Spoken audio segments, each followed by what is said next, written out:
General Pastor, antes que nada, muchas gracias por este espacio, por su disposición, como siempre. Quiero empezar esto retomando que tanto usted como las Fuerzas Armadas han tenido un papel muy importante en la vida pública del país a raíz del inicio del presidente López Obrador. Bajo esta premisa, yo creo que lo más importante es que nos platique quién es el General Pastor, sus estudios, usted cómo se considera. Sabemos que es el director del Aeropuerto Internacional Felipe Ángeles, pero ¿quién es el General Pastor? Bueno, yo nací, como en mi época, en una familia muy numerosa, fuimos 14 hermanos. Soy originario del estado de Guerrero. En mi época, para ingresar al colegio militar se requería únicamente secundaria, así que terminando mi secundaria, ingresé al heroico colegio militar en el año 1974. En 78 me gradué, estuve por diferentes partes de la República. En el año de 1995 me comisionaron al hangar presidencial. Y ahí es donde empieza mi vinculación en ese año, siendo yo teniente coronel, con la industria aeronáutica.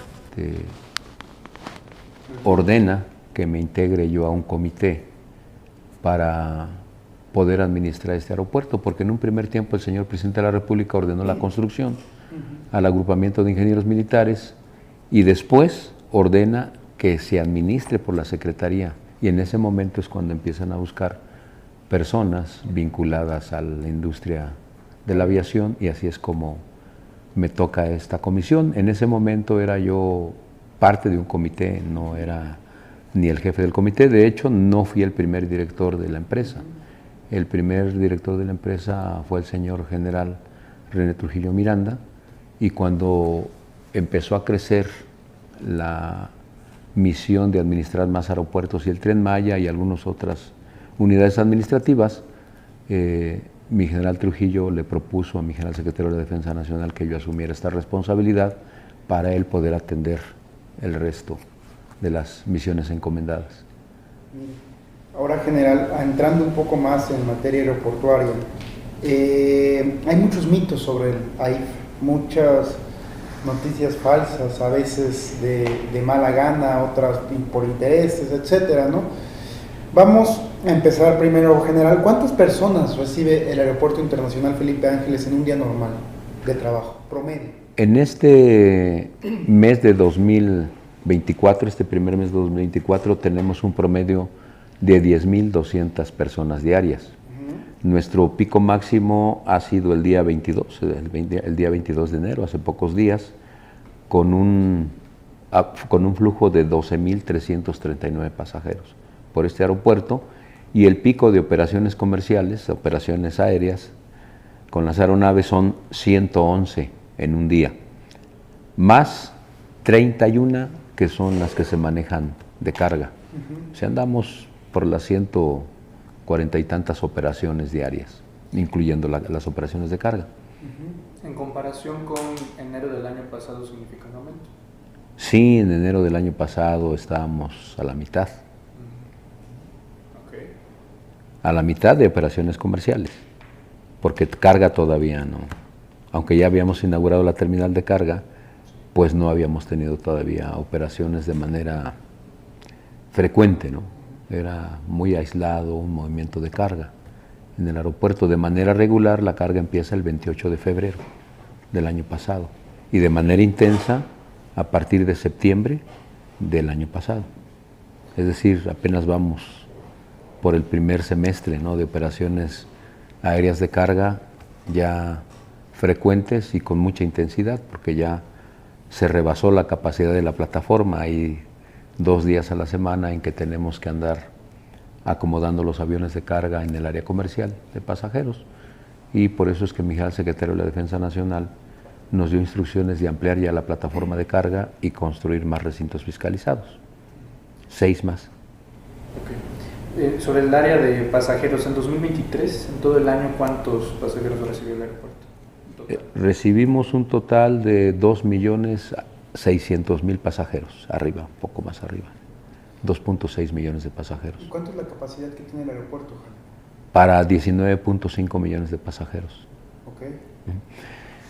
Un requisito para que un aeropuerto empiece a funcionar es que tenga un programa maestro de desarrollo.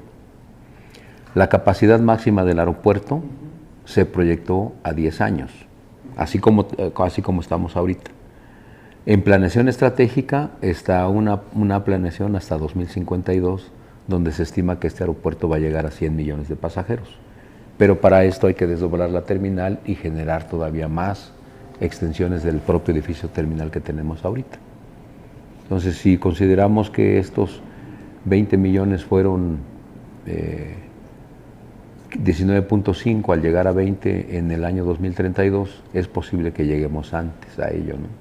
En tendencias de crecimiento general, hay variables, etcétera, que analizar, varios factores que analizar, pero, por ejemplo, en temas de vuelos internacionales y vuelos nacionales, ¿cuál es la tendencia que tienen ustedes de crecimiento para recibir más pasajeros? O sea, por ejemplo, ¿qué tanto va aumentando y cuánto estiman ustedes que aumente, por ejemplo, de aquí a mediados de año, a finales de año, el próximo año, etcétera? Número de vuelos. Estos 12,000 pasajeros que ya tuvimos en un día pico, consideramos que se pueden duplicar durante el segundo semestre de este año. ¿Por qué puede ocurrir esto? Seguramente un factor muy importante va a ser la entrada en operación del tren suburbano. El tren suburbano empieza pruebas operacionales en el mes de mayo y en el mes de junio se tiene programada su inauguración. Y eso va a facilitar que esa percepción del pasajero de la lejanía que tiene este aeropuerto en relación a nuestros hermanos mayores de la ICM, pues se vaya mitigando y ya prefieran. La propia demanda, la propia calidad del servicio que se ofrece en este aeropuerto es la fortaleza que tiene esta instalación para la atracción de más pasajeros, y consideramos que esto va a ocurrir en el segundo semestre y dupliquemos esa cantidad. Y si hacemos cuenta de que tenemos una capacidad máxima de 54,000 pasajeros diarios, y esto lo vamos a estar logrando prácticamente el 45% en el segundo semestre, pues por eso estimamos que en lugar de llegar a 2032, mucho antes, habrá necesidad de desdoblar este edificio terminal como un espejo para pasar de 20 a 40 millones de pasajeros al año. General, ahorita que usted platicó sobre vías de comunicación, hay un mito muy importante por parte de la gente en general, que el aeropuerto está lejos, etcétera. Usted varias veces en la conferencia de prensa, si no mal recuerdo, esgrimió varias rutas. Yo le pregunto, general, con la llegada del tren suburbano, etcétera, ¿cuál es el tiempo promedio que ustedes tienen de llegada del aeropuerto, por ejemplo, a Polanco, en la Ciudad de México, al centro de la Ciudad de México, todo este tipo de cosas? Y también hay que tomar en cuenta las horas pico. Estos factores, ¿cómo lo tienen dimensionado ustedes? ¿Es tardado llegar al aeropuerto? Tenemos actualmente nosotros 18 rutas terrestres. Bueno, son 19, incluyendo el Mexibus, pero de vehículos automotores son 18 rutas que vienen de diferentes partes de la ciudad y del Estado de México. De la parte central, por ejemplo, del Monumento a la Revolución, en condiciones de tráfico normales, son 45 minutos por 120 pesos, con rutas que tenemos desde y hacia el AIFA. ¿Qué nos hace falta por parte de nuestros transportistas? Más frecuencias, pero esas frecuencias se van a ir dando en función del incremento de pasajeros. ¿Hay subsidios, general, o es todo lo absorbe la empresa? No, todo lo absorbe la empresa, porque son vehículos dedicados. Autobuses, por ejemplo, de las 3 terminales de autobuses que tenemos, bueno, son 4, ¿no? Estuvo funcionando momentáneamente la de observatorio, hubo pocos pasajeros, entonces se redujo. Pero de la TAPO, de la Central del Norte y de la Central del Sur, siguen funcionando. Miren, por ejemplo, de la Central del Sur son 60 minutos de la Central del Sur aquí, y el costo máximo está entre 160 pesos promedio. De 95 a 160 pesos, dependiendo si es en una van, en una tipo Sprinter, o en un autobús, la llegada aquí a este aeropuerto. Y así tenemos de 18 puntos lejanos, ¿no? El Mexibus que viene de Ciudad Azteca llega a Ojo de Agua y por 9 pesos de Ojo de Agua llega aquí. Ahí llega la mayoría de los trabajadores por ese Mexibus y algunos pasajeros. Y ahora, general... Perdón, y se me pasaba a decirle, este tren suburbano, como todos ustedes saben, tiene su origen en la estación de Buenavista y ya está proyectado que en 40 minutos en vagones dedicados llegan a este aeropuerto. ¿Cuánto va a costar el tren aproximadamente, ya se sabe? Todavía están en esos estudios. En un primer tiempo habían hablado de 76 pesos. La verdad ahorita no sé cómo anden porque la empresa concesionaria está haciendo ajustar. Yo pienso que puede llegar hasta los 100 pesos, ¿no? Para llegar y salir.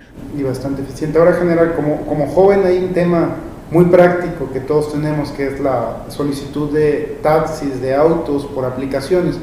¿Cómo está ese tema en el AIFA? ¿Pueden llegar servicios de aplicaciones de taxis a la IFA? Y la segunda, uno como pasajero, también lo digo por las personas de origen extranjero, es mucho más práctico en ocasiones el uso de aplicaciones móviles. Puede pedir un pasajero un Uber, un Didi, un Cabify, cualquier de estas compañías aquí e irse a cualquier punto de la ciudad. Únicamente para llegar. Okay. Aquí pueden llegar cualquier tipo de plataforma de transportación terrestre, pero para que puedan recoger pasaje en este espacio necesitan tener una relación contractual con nosotros. Y como no son empresas que tienen esta... de acuerdo a la ley de sociedades mercantiles, esta clasificación, ahí es donde la Secretaría de Comunicaciones y Transportes ha estado trabajando con ellos para buscar una solución. Hasta el momento no se ha dado, pero yo considero que no va a ser necesario ahora que ya tengamos el tren suburbano y que posiblemente se reviva un proyecto de traer la línea 4 del Mexibus que va a venir de Catepec por el camino Tonanitla hacia este espacio. Vamos a estar ya completos en esta parte de la transportación terrestre. Hablando de extranjeros, ¿cuántos vuelos internacionales recibe el aeropuerto? Tenemos 5 destinos internacionales, que es Caracas, Cuba, Panamá, Santo Domingo y Houston. Y a partir del 1 de febrero se agrega McAllen. ¿Cómo se hacen estos tratos para más destinos internacionales? ¿Lo negocia el aeropuerto? Las aerolíneas hacen sus investigaciones de mercado. Por ejemplo, ¿no? La aerolínea que piensa de manera internacional abrir un vuelo más del aeropuerto de Filadelfia, dice que gran parte de la gente de la fuerza de trabajo mexicana que existe en esa región son de Puebla. Y entonces llegaría aquí el vuelo, quieren hacer un vuelo directo a la IFA, y obviamente pues aquí tenemos los autobuses que salen, porque tenemos una terminal de autobuses, no lo mencioné hace un momento, que nos lleva a 19 diferentes ciudades de la República Mexicana, algunas cercanas y algunas no tan cercanas al polígono, y dentro de ellos está Puebla. O sea, llegaría aquí, toman su autobús y se van a Puebla, igual para regresar. Entonces ellos estiman que en el segundo semestre se pueda concretar esta. Ellos son los que tienen, cada aerolínea tiene que ir haciendo su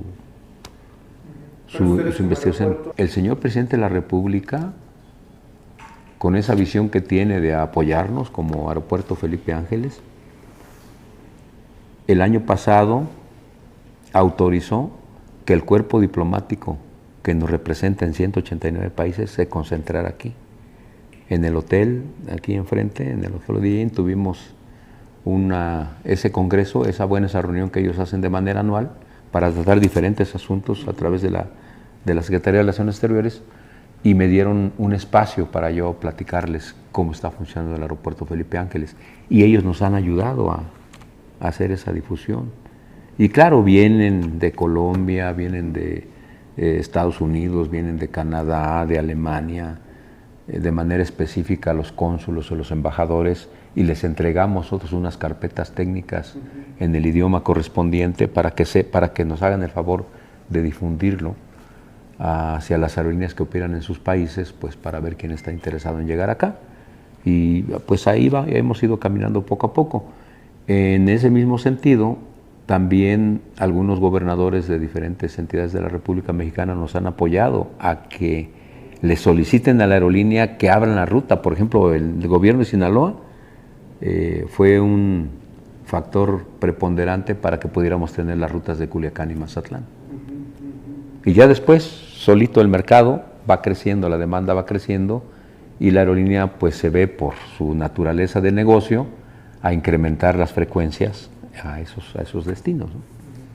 Ahora que habla de mercado, por ahí en redes sociales, ya ve que soy todo menos pacíficas y honestas, veo que de repente con el relanzamiento de Mexicano, por esta relación nueva que tiene con el Estado mexicano y ahora que tiene circunstancias aquí en el AIFA, muchos comentócratas tienen la hipótesis de que Mexicana aquí tiene una predilección, tiene una preferencia y no se respeta el libre mercado y demás. Sí. Preguntarles si eso es verdad o... Sí, muchas gracias. Miren, en la administración pública federal hay dos grandes vertientes, una administración pública federal centralizada y una paraestatal. Las paraestatales se dividen en 4 grandes renglones, que son los organismos descentralizados, como el IMSS, como el ISSSTE, como aeropuertos y servicios auxiliares. Las empresas de participación estatal mayoritaria, como el aeropuerto de la Ciudad de México, como este aeropuerto, como es Diconsa, Liconsa, ¿no? Son empresas de participación estatal mayoritaria. El tercer renglón son los fideicomisos públicos, como el Fonatur. Y el último renglón, que todavía falta incrustarlo en la Ley Orgánica de la Administración Pública Federal, son las empresas productivas del Estado, que es Pemex y Comisión Federal de Electricidad y sus subsidiarias. En 2015 transitaron de ser organismos descentralizados a empresas productivas del Estado. La mayoría de todo el sector paraestatal se rige por la Ley Federal de Entidades Paraestatales y su reglamento. Y eso nos obliga a observar otra normatividad en materia de la Ley de Aeropuertos y su reglamento y la Ley de Aviación Civil y su reglamento. Y está bien claro en la Ley de Aviación Civil, en la Ley de Aeropuertos, que los aeropuertos del país, todos, no nada más el AIFA, tienen la obligación de dar los servicios aeroportuarios y complementarios en igualdad de circunstancias a todos los operadores aéreos, con excepción de las aeronaves de Estado y militares, que tienen preponderancia en el espacio aéreo mexicano y en los servicios aeroportuarios y complementarios que se dan. Entonces, no tenemos manera, como servidor público, todos somos servidores en este sector paraestatal, pertenecemos a la Administración Pública Federal y estamos sujetos a las responsabilidades administrativas. Y pudiera yo incurrir hasta en una situación legal si yo doy alguna. Pagan lo mismo que el resto de las aerolíneas.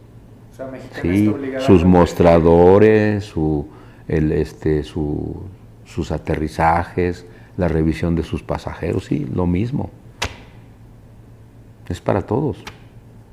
Y bueno, y eso pues es pública esa información, la tenemos, ahí están las tarifas se publican en el Diario Oficial de la Federación. No puedo yo cobrar algo que no esté publicado en el Diario Oficial de la Federación como empresa pública del Estado. Entonces, pues eso realmente es una distorsión. ¿A qué lo adjudica usted, general? Pues es un problema seguramente todavía de inconformidades, de no haberse materializado el proyecto de Texcoco, ¿no? Que muchas personas pues estaban contentas con ese proyecto y estaban pues a favor de ese proyecto. Y bueno, han salido una serie de publicaciones y de estudios que pues fue mejor haberlo hecho aquí. Bueno, eso no lo vamos a saber porque pues se canceló el proyecto, ¿no? 6 años después, ¿cree que aún hay resentimientos por Texcoco vigentes ahorita?